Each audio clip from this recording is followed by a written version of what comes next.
C'est l'histoire d'un continent qui a longtemps été asservi et exploité par l'Occident. Where the old railway was built by force and violence, Et qui désormais a choisi de tourner son regard vers l'Est. the new railway is built by consent and partnership, both between ourselves and China. 60 ans après le début de la décolonisation africaine, une nouvelle donne chinoise règne en Afrique. La question est, l'histoire peut-elle mieux se dérouler cette fois-ci ?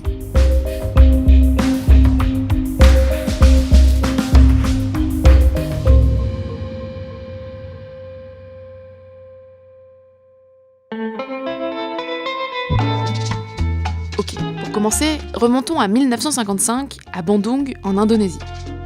C'est là que se réunissent pour la première fois 29 pays d'Afrique et d'Asie.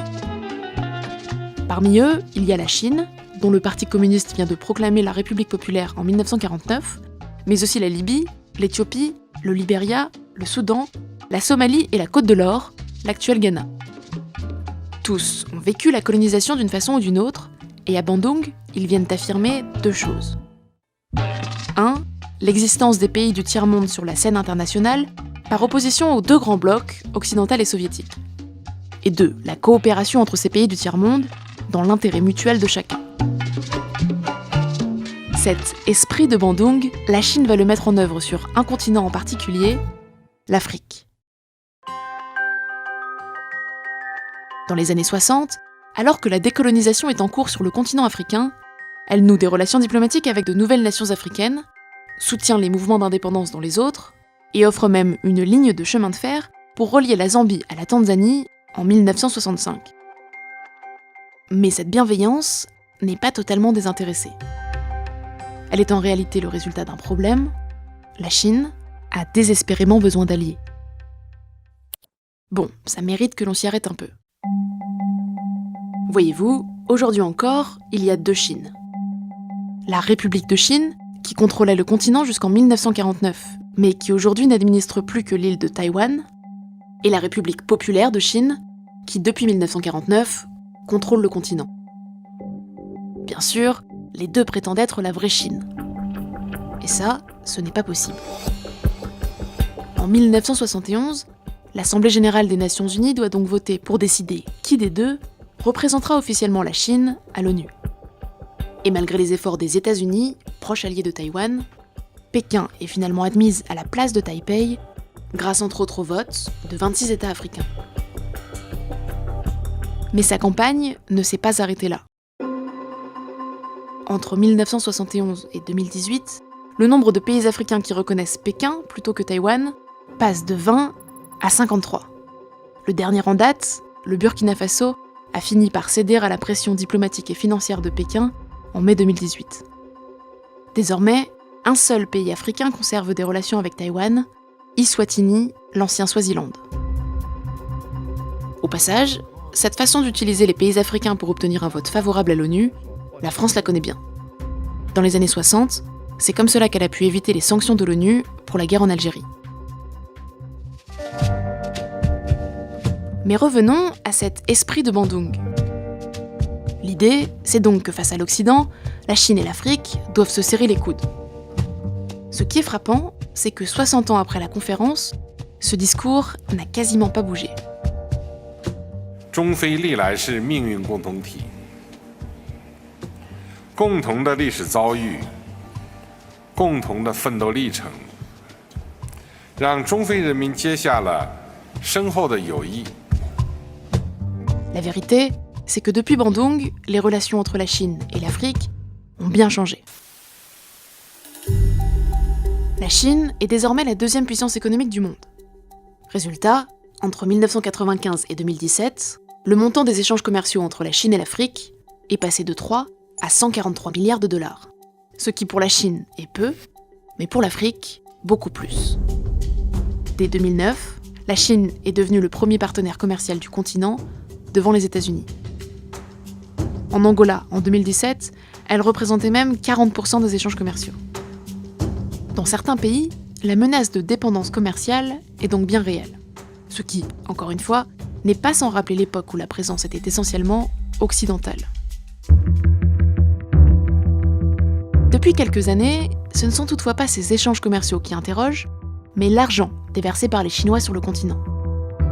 Entre 2005 et 2017, 137 milliards de dollars ont été prêtés par la Chine à des pays africains. Le but ? Financer de vastes projets de construction d'infrastructures. En Éthiopie, par exemple, la Chine a prêté 575 millions de dollars pour la construction d'un métro aérien en 2015. Au Kenya, ce sont 3,7 milliards de dollars qui ont été prêtés en 2017 pour la construction d'un nouveau train reliant Nairobi à Mombasa. Des exemples comme cela, il en existe des centaines d'autres, et surtout, de plus en plus. En quelques années à peine, la Chine est devenue l'un des principaux créanciers du continent. Le problème, c'est que le niveau de la dette dans certains pays africains ne cesse de grimper. Au Zimbabwe, l'endettement est passé de 48% du PIB en 2013 à 82% en 2017. Et au Mozambique, sur la même période, il a doublé pour atteindre 102% du PIB. Au total, selon la Banque mondiale, 27 pays d'Afrique présentaient en 2017 une augmentation préoccupante du niveau de leur dette. Le risque, c'est que ces pays ne parviennent plus à rembourser, ce qui ne présage rien de bon. Il y a des pays africains qui sont de ce point de vue-là très endettés et pour lesquels on peut éprouver un certain nombre d'inquiétudes. Est-ce que l'on peut continuer à leur prêter comme ça ? Pourtant, Chinois comme Africains n'en débordent pas. La Chine-Afrique, c'est gagnant-gagnant.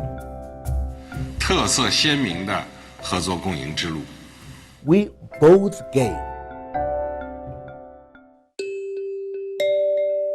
Ce qu'il faut bien comprendre, c'est que cette relation peut tout à fait être gagnant-gagnant. Lorsque la Chine prête de l'argent, ce n'est bien sûr pas par philanthropie. Sur chacun des prêts qu'elle accorde, elle fait des bénéfices grâce aux intérêts. Pour la Chine, l'Afrique est donc un débouché pour les capacités de financement importantes dont elle dispose.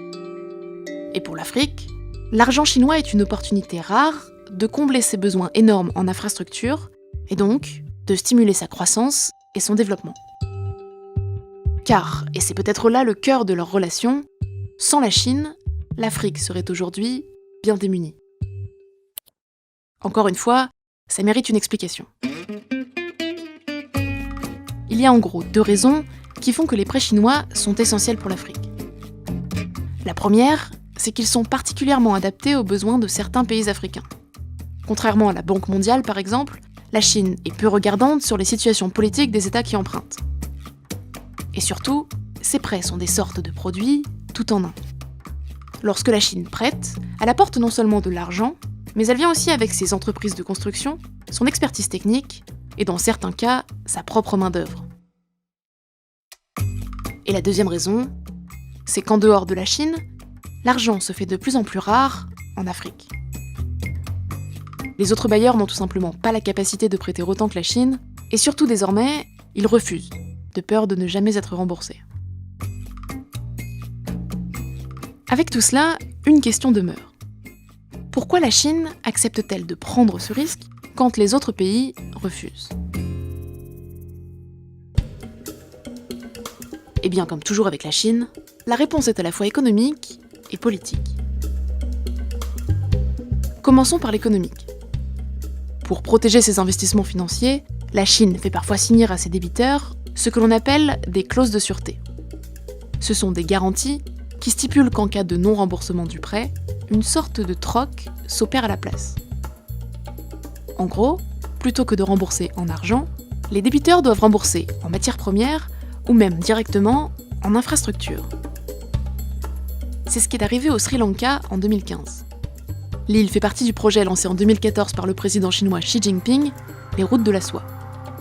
C'est un projet pharaonique qui consiste à relier la Chine à l'Europe tout en prêtant de l'argent pour financer des infrastructures sur cette route, c'est-à-dire sensiblement ce que fait la Chine en Afrique. En 2015, la Chine a donc prêté plusieurs milliards de dollars au Sri Lanka pour la construction d'un gigantesque port au sud de l'île.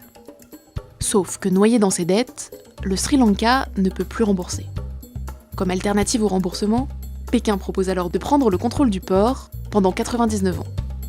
Résultat, la Chine ne perd pas d'argent, et elle devient souveraine sur un territoire bordant l'une des routes maritimes les plus fréquentées du monde pendant un siècle. Mais les pré-chinois en Afrique pourraient avoir un autre objectif, plus politique. Depuis l'arrivée de Xi Jinping au pouvoir en 2012, l'ampleur des ambitions chinoises a été réaffirmée. L'objectif à présent, c'est la création d'un nouvel ordre mondial dans lequel la Chine sera la nouvelle puissance hégémonique.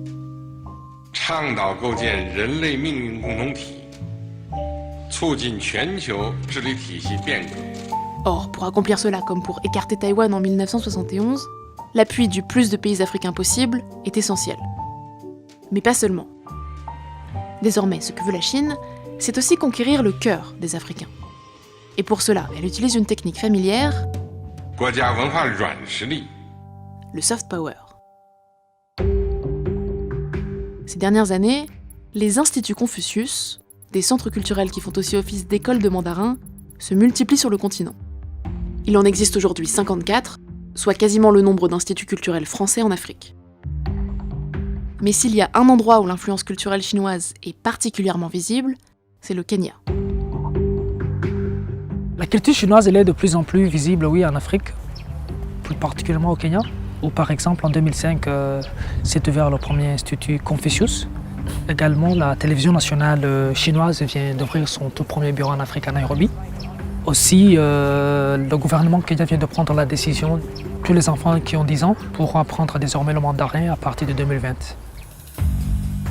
Dans cette quête des cœurs africains, la Chine emprunte parfois certaines vieilles recettes américaines.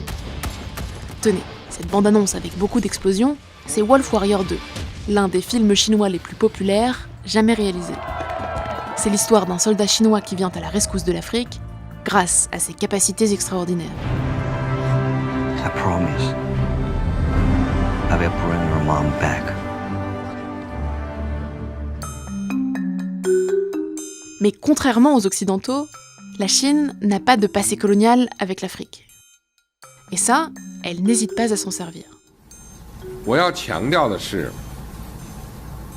共建“一带一路”是开放的合作平台，没有地缘政治目的。 Dans les faits pourtant, l'agenda politique de la Chine est de plus en plus visible. En 2017, elle crée la toute première base militaire chinoise à l'étranger, à Djibouti.